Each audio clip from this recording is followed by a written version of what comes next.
Vous voyez ces plats incroyables dans Hannibal, Star Trek Discovery ou Foundation? Ils sont tous signés Janice Poon, grande styliste culinaire. Elle nous raconte son métier et ce qu'est devenu la jambe de Gillian Anderson après le tournage d'Hannibal. Come on over, I'd love to cook your leg. What I do as a food stylist on film is provide any food that's called for in the script. For the director, for the DOP, for the actors even, everybody is seeing the scene for the very first time when they walk onto set. Until that point, it's just words to everybody, all of us. And so when you walk onto the set is the first time you're in the universe. And so that's what my goal is to help create that world so that when the actor comes in, he doesn't have to think, he doesn't have to act. He feels the character, he feels the motivation. Every day is a weird food trick. Every day with Hannibal, there was something new. I always want the actor to try it first because you don't want them to be surprised when they, so try it before we shoot and explain what's in it. And so they're okay. To me, it's hilarious. And how can it disgust me when I know better than anybody that it's highly edible, full of yummy stuff. And it's just a colossal joke to me. What I have to do is figure out how much food is required because when you shoot a film, it's certainly not like having a meal where you eat it through all the way to the end. So if, say, you're having a roast turkey dinner, they'll have to bring out a fresh turkey every time, the head of the family stands up to cut the turkey. We have to bring a fresh turkey.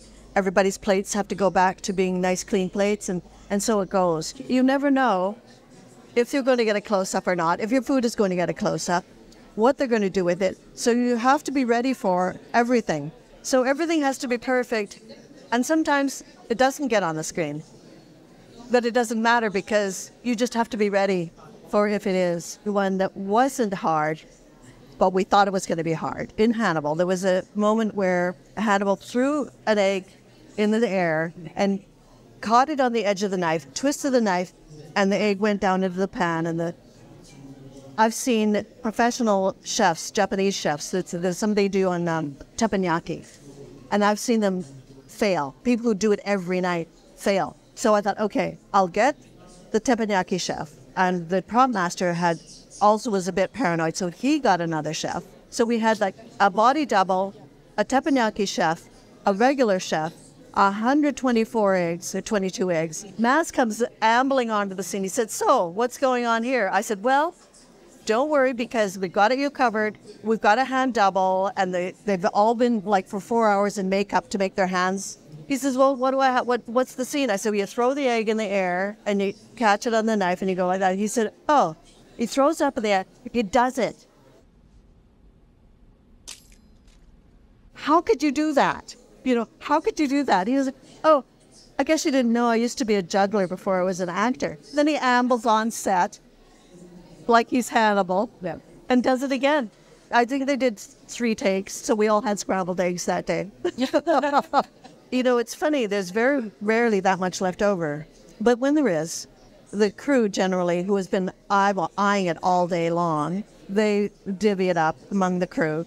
And rarely when we have a lot of food left over, we give it to the food bank or to Second Harvest. Bedelia's leg went home with several crew members.